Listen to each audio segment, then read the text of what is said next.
Yeah, I didn't know it was actually, okay, recording. I just can't be in 3 places at once. Okay, I'm just gonna wait still. Sure. Okay, I think, are we now? Okay, there we go. Nice to meet you. Thanks for being here. Yeah, absolutely. Good morning, everyone. Thank you for being here. My name is Christine Ohm. I'm the Secretary of the Department of Homeland Security. We're here in Nashville today to highlight some of the excellent work that the Department of Homeland Security has been doing with HSI and ICE officers and agents here in this area.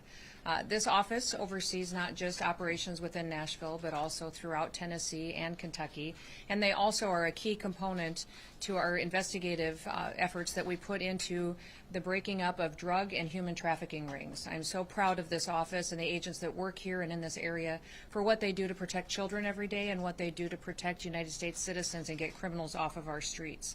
President Trump has been focused ever since he's been in office on making America safe again. And that is what my job is as a secretary, is to make sure that we're following through on exactly what he promised the American people, to make sure that we're going after the worst of the worst every single day, get the murderers, the rapists, the child pedophiles and pornographers off of our streets and out of this country so that they can be brought to justice and face the consequences for their actions. Since President Trump has taken office, we have arrested almost 300,000 and more criminals and illegal aliens here in the United States of America and brought them to justice and deported them out of our country. 70% of those individuals have criminal charges that they are convicted of, or they have criminal charges that are pending against them. Overwhelmingly, the families that live in this country are thrilled to have these people off of their streets so that they can continue to raise their children in a country where they can live safely, send their kids to school, and go to sleep peacefully in their beds at night each and every day. Here in Tennessee, HSI Nashville has arrested some individuals that I want to highlight specifically that are tied to foreign terrorist organizations as designated by President Trump's administration, and also tied to gang organizations that are not only present here in this country, but also internationally as well. 2 Venezuelan nationals with ties to Tren de Aragua have been arrested here. This was done back in January, and their crimes include promoting prostitution and evading arrest. In February, HSI Nashville arrested a 35-year-old Venezuelan charged with homicide after he stabbed his own wife to death. HSI also arrested a 33-year-old illegal alien that was from El Salvador. This individual was affiliated with the MS-13 gang, and he's the subject of a red notice that we participate with Interpol, and is wanted in El Salvador as well for aggravated murder. In January, HSI Nashville here arrested a 22-year-old Guatemalan who was an illegal alien here in this country. The charges against this individual count 3 charges of child rape, sexual exploitation of a minor, and identity theft. Also arrested here is a 60-year-old illegal alien from Iraq. His criminal history includes convictions of rape, larceny, and false imprisonment. And last but not least, that I'll highlight here individually today, is we all remember the story of Kilmar Abrego Garcia, the MS-13 member.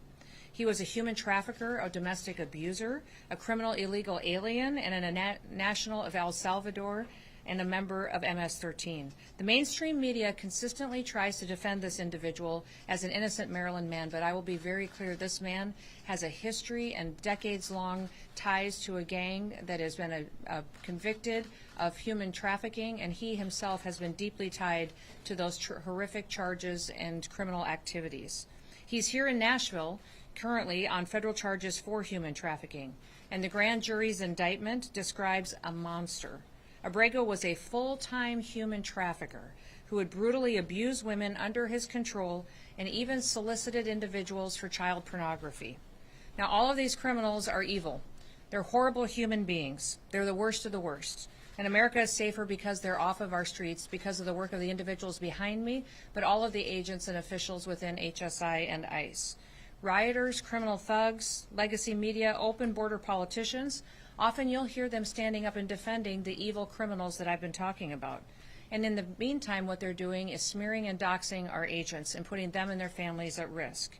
Leftists have doxed, attacked, and tried to intimidate the men and women who uphold our laws and keep our streets safe. And now our ICE officers are facing an 830% increase in violence against them and their families. One of the open border politicians is right here in this state and is right here in this city. And I'm specifically calling out the mayor of Nashville. Mayor Freddie O'Connell has gone after our ICE individuals and agents that work with HSI. He's openly doxed them, revealed their information to the public, encouraged people to work against them and their efforts to clean up the streets of Nashville, and he has forced his city officials, his employees of the city of Nashville, to document every single interaction that they have with federal immigration authorities.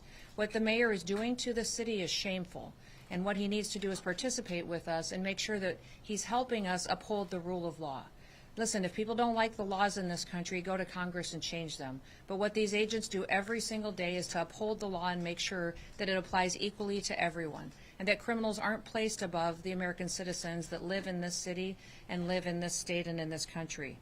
O'Connell and his administration are playing politics, and they're playing politics to a dangerous level that's risking people's lives. Despite the mayor's reckless behavior, we're going to continue to enforce the law here in Nashville. We're going to continue to fight to keep families safe, and here in this city, but also in this state, and continue throughout the country. Bringing violent criminals to justice is our priority, and doing so in order to make America safe again is what we will work to do every single day. We're also seeing similar acts of injustices happen in Nashville by other entities as well. We're seeing obstruction against federal immigration law by Belmont University. As you know, they have openly said that they will house illegal immigrants on their campus and do that in defiance of the federal government. President Trump campaigned on immigration enforcement. The American people voted for immigration enforcement. They voted to clean up their streets and get these criminals out of our country. I'm very proud of the fact that since President Trump has been in office, we have removed over 600 known and suspected terrorists out of the United States of America, that we have brought thousands of gang members from MS-13, TDA, and brought them to justice and deported them out of our country. We're continuing to go after these criminals to protect American citizens. And now that the President's big, beautiful bill is passed, we have the resources to double down.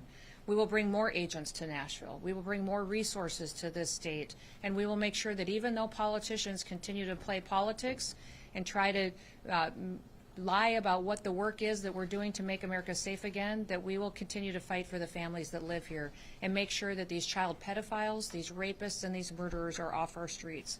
We will never apologize for protecting the American people. President Trump is working hard every day to make sure that this is a country where the rule of law is applied equally to everybody, that illegal criminals are not placed above or prioritized above the American citizens that live here and work and are just pursuing the American dream. So with that, I will close and open it up to any questions that you may have. Yes, way in the back. So you said that there's an 830% increase in these attacks against ICE agents. Yes. You've seen a lot of rhetoric, heated rhetoric. One congressman saying that people need to be willing to plead in their opposition to ICE. Who do you blame for this massive rise of violence against ICE agents? I would say it's the rhetoric of elected officials, of leaders, leftist organizations, and the media.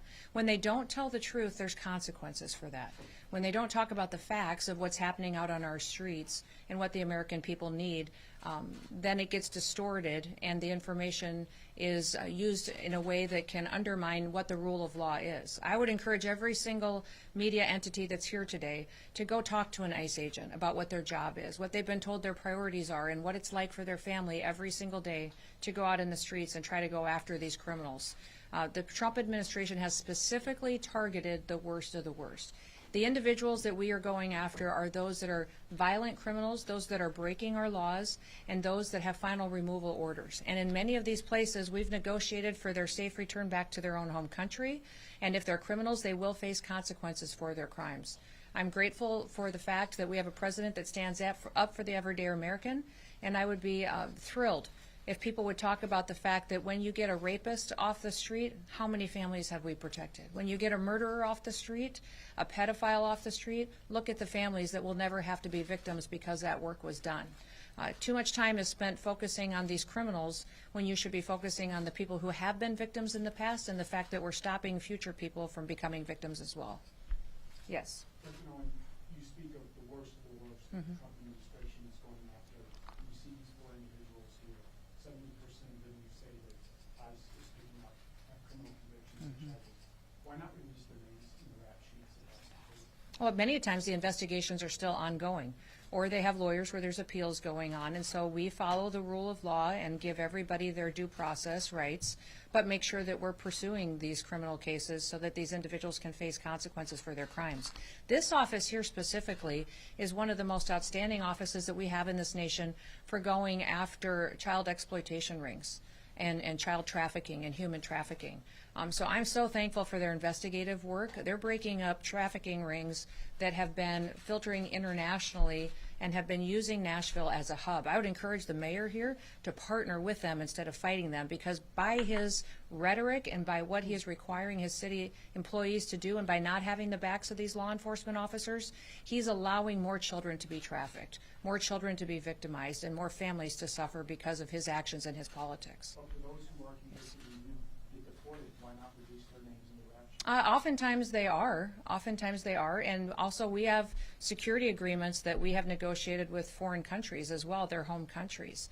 I've been to probably 10 different foreign countries that most of these illegal criminals have come from, met with their presidents, met with their leaders, and negotiated them sharing information with us. Extradition agreements. We want the data on who they know is in our country that's dangerous, and then also when we return someone back to their country that is a criminal, that is a murderer or a violent rapist or abuser, that they're facing consequences in their home country as well. And I would encourage everybody, there's a lot of things being said in the media.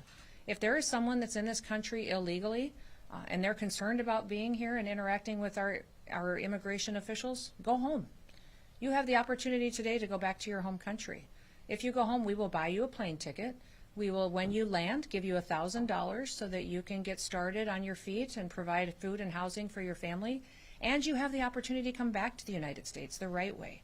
You have the opportunity to come here and to pursue the American dream. But if you wait until you get detained by our officers and get encountered or are surrounded by individuals who are breaking the law, and get deported, you will never get the chance to come back to the United States of America. And many of the times when I've traveled to these other countries and visited with their presidents and their governments, they have established now programs to help support their citizens that are coming back to their countries.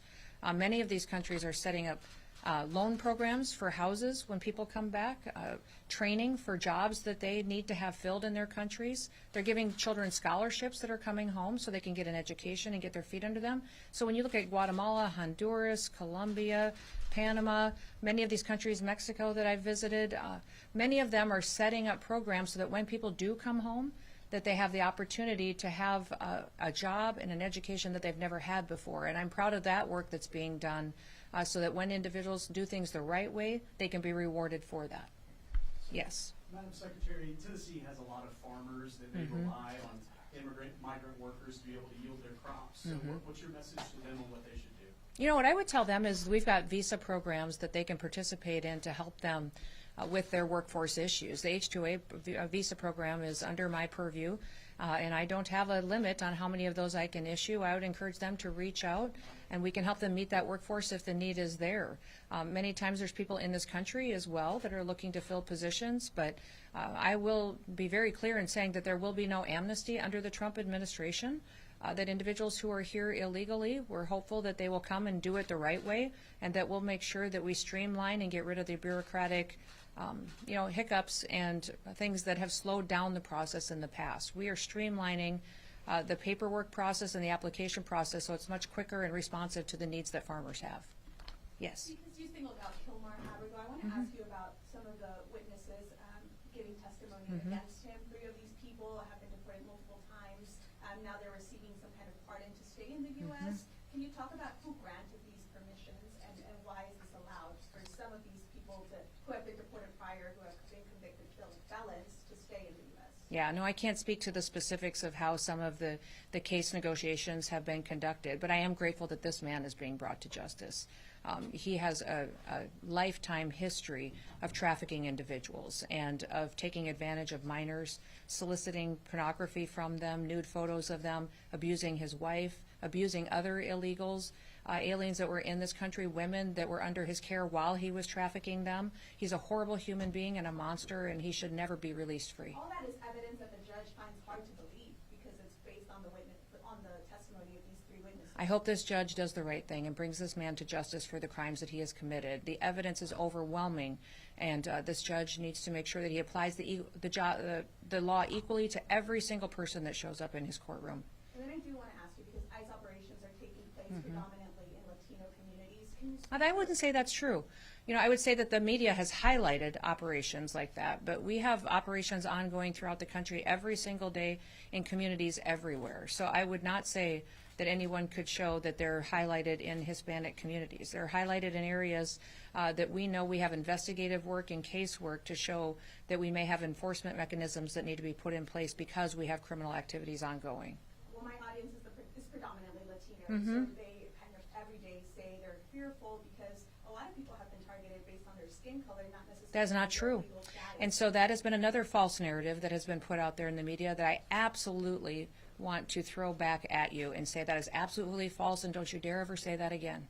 We have judges out there and other individuals saying people have been targeted that way, and it's not true. Every single operation that we do on ICE is based on investigative work and on casework to show that there is a reason and reasonable suspicion to go into an area and to talk and look at individuals that are involved in criminal activity. So because that is a narrative that people have been out there saying doesn't make it true, and it should not be repeated. Yes. 2 questions.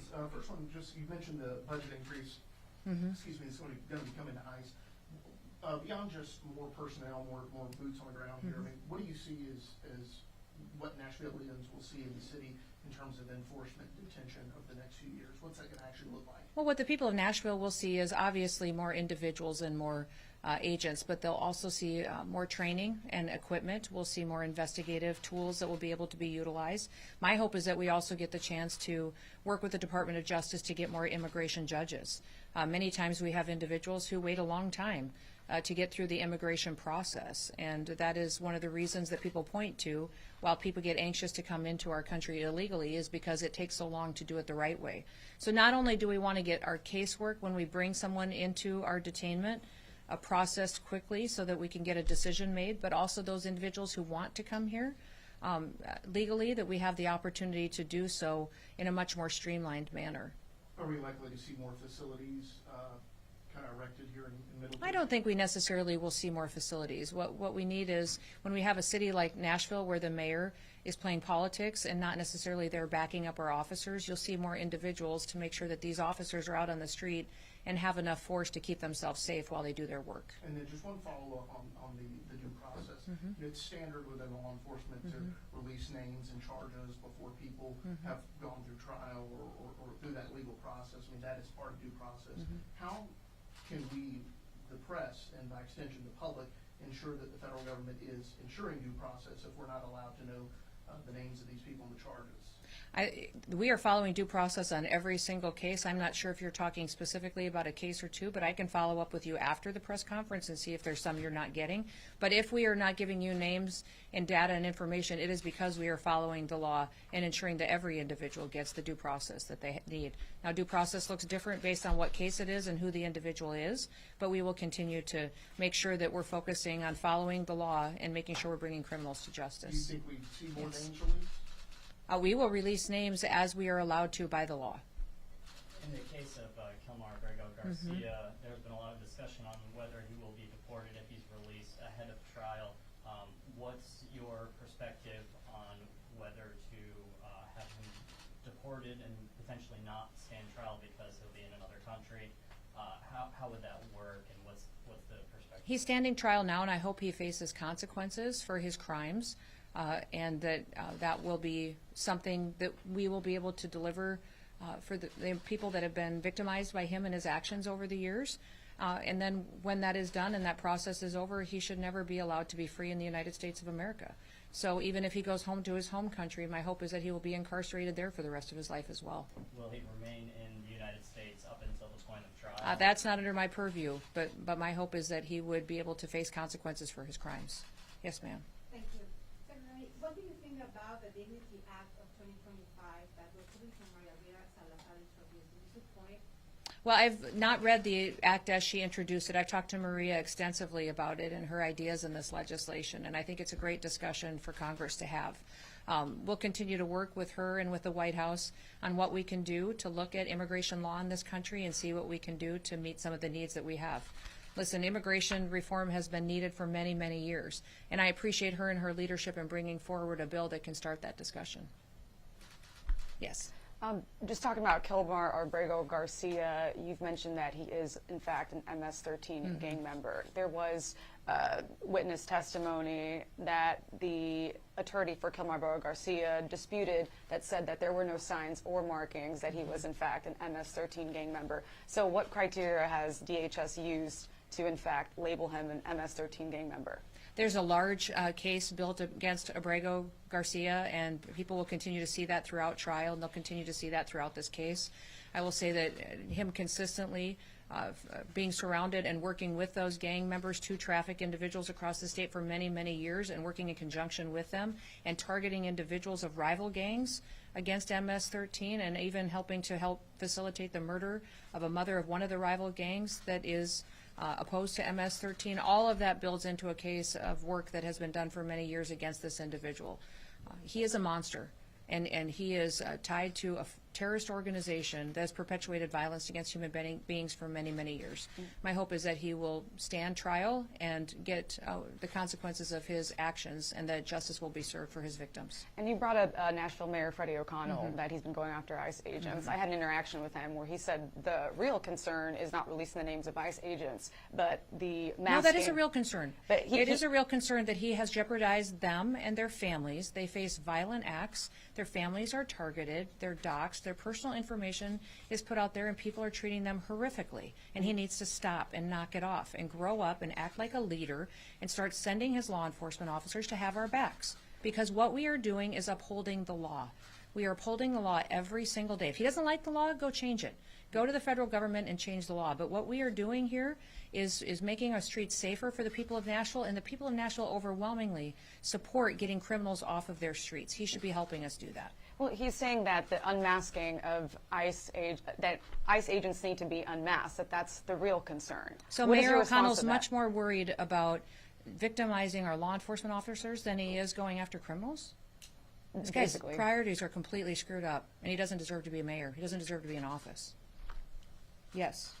Secretary, do you have any specific information you can share with us about the number of additional agents or the additional resources you plan to bring to Nashville or Tennessee? Well, that analysis is getting done. We will have dozens of more officers and agents that will be here in the Nashville area. And we will continue to make sure that there are resources not just in Nashville, but throughout the state, and also this office covers Kentucky as well. So we will do an analysis of where we see criminal activity and where we need those individuals to make sure that we can have people go forward and do their operations and do them safely. Clearly, when there is a sanctuary city or there's a sanctuary state, we're going to have to put more federal officers there, because there's not a cooperative agreement with the local and state law enforcement that has their backs and allows them to conduct their operations safely. So when you're looking at a city like New York City or Nashville or Chicago, Illinois, we're going to have to put more federal officers there in order to run our operations safely. But we have over 800 agreements across this country with other city, local, and state officials that partner with us every single day.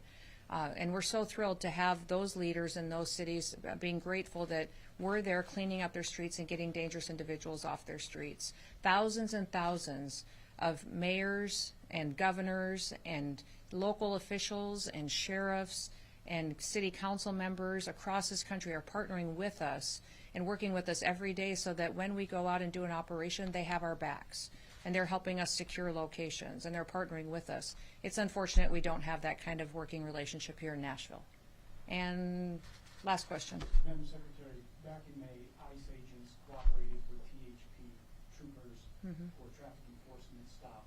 So far, we've been blocked by local and state authorities to look at biographical data for those people to ensure Hispanics weren't unlawfully being targeted. Will ICE release that data if locals won't? Do you have any indication that anybody was targeted just specifically because of what their race or creed was? CAD reports that I have right now on those show disproportionately Hispanic people being stopped and detained.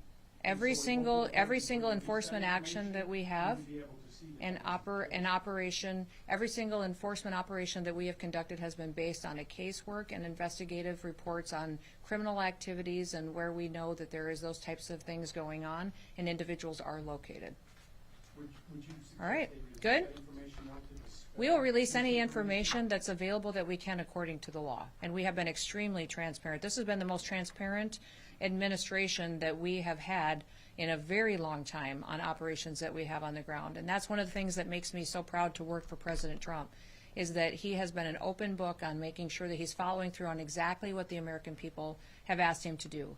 Focus on, number one, securing the border. For 2 months in a row now, we have 0 illegal aliens that have crossed our borders and come into this country, and that is one thing that has done amazing results in making sure that we're keeping Americans safe. The second thing he has promised to do, that overwhelmingly the American people wanted him to, was to get the worst of the worst off of our streets. And so our focus is there, and that's what we will continue to do, is to provide operations that remove these murderers, rapists, pedophiles, and human traffickers and drug traffickers off of our streets. When you look at the table in front of me, these are all drugs and guns that have been taken off of the streets from this office and this area, this state, that are no longer out there killing our children, that are no longer out there perpetuating drug addiction and splitting up families and conducting violence on the streets.